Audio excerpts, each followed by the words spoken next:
147 logs all stacked and ready to go. Let's get milling.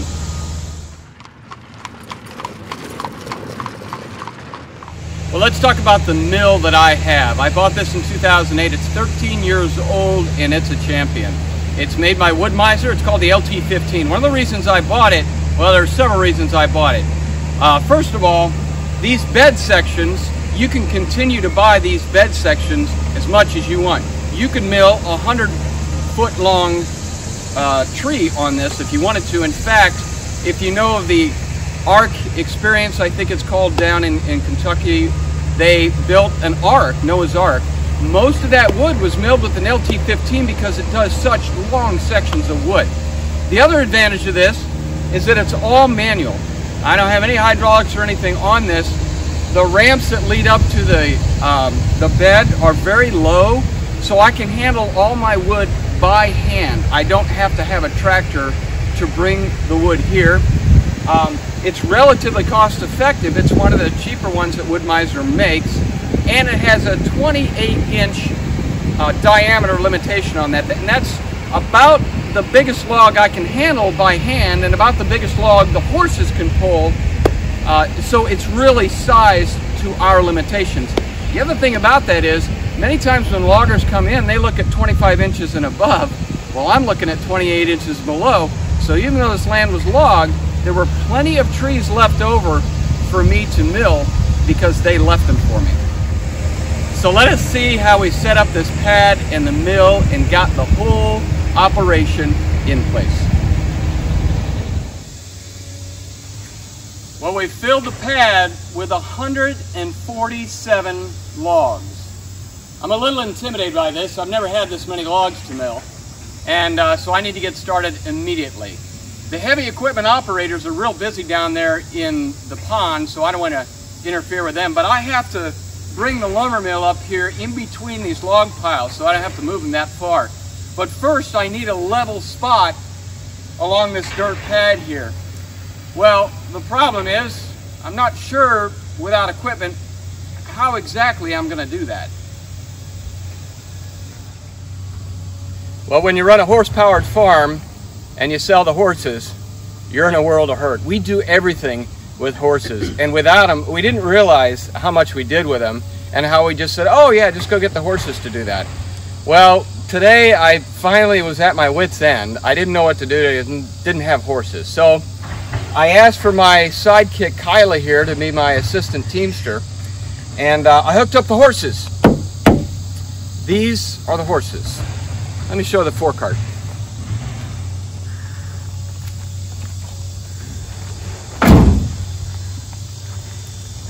This is my harness here, hooked up to the horses. And, well, you guys have all seen the forecart, so let's see if it works.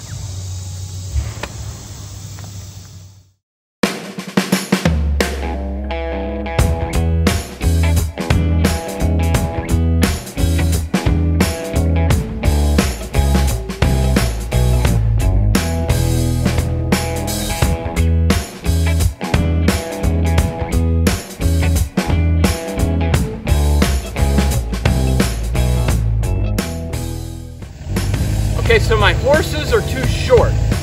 They're plenty powerful, but they're too short. So we moved it from the hitch down there up to the safety chain joiners for the trailer. So let's see if that works.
Well, this obviously would have been a lot quicker with horses and a lot easier to do. Danielle can work with those horses really well.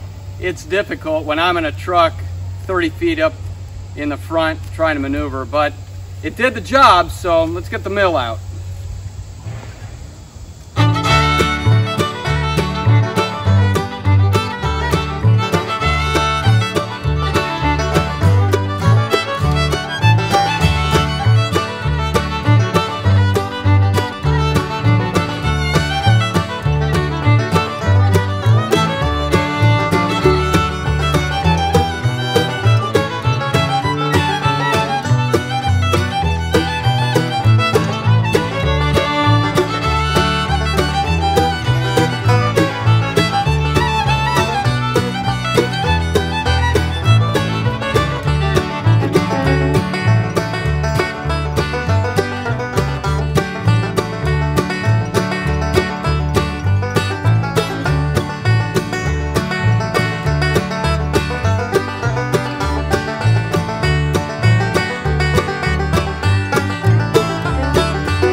So the lumber mill is all set up. I have leveled it both on the x-axis and the y-axis, and I have also put T-posts in on both ends to secure it in place, because when you're rolling up a 3,000-pound log, it causes the lumber mill to shift a little bit, so I like to keep it in place with the T-post. I have also aligned the blade tracking to make sure it's level, and a lot of other adjustments on the saw head. When you move it, you need to do those. So we're ready to go, but I'm going to drop one log, mill that, and I'm going to recheck all the measurements, because things can shift around. I want to make sure that when I mill, I'm getting very consistent boards, so I keep track of all the adjustments on the mill. So let's drop the first log.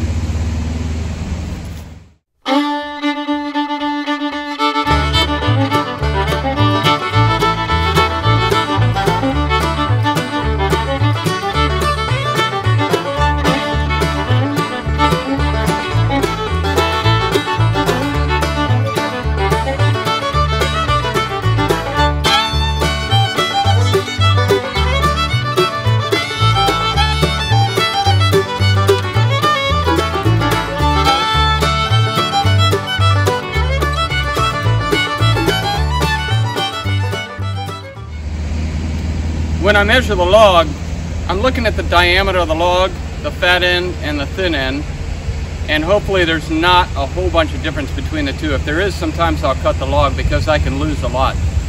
But if I take 70% of the diameter, that gives me the cant size that I'm going to get, and the cant is the square block of wood. So 70% of that gives me the cant size, so a 10-inch diameter would give me a 7-inch by 7-inch. So I do that with every log to see how much I'm going to get. Now on a larger log, sometimes I will quarter saw it, which is a whole different set of measurements. Well, some of you have seen in my older videos, I use a draw knife on the logs to strip the bark off in the path of the blade, and that keeps the blade fresh, because there's a lot of things in this bark like dirt and rocks that can dull a blade very quickly. Well, I also use that draw knife when I cut trees down and I have to buck them, because that dirt will also dull a chainsaw blade very quickly. So as we were working in the pond dropping all these trees, I was using it quite extensively, and I think it might be buried in the pond because I didn't get it up here. I can't find it right now. So The show must go on. So I've got an old blade on my chainsaw, and I'm going to use that to rip this bark off, because you can't stop work because you left the tool out.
Well, we only did 2 logs today.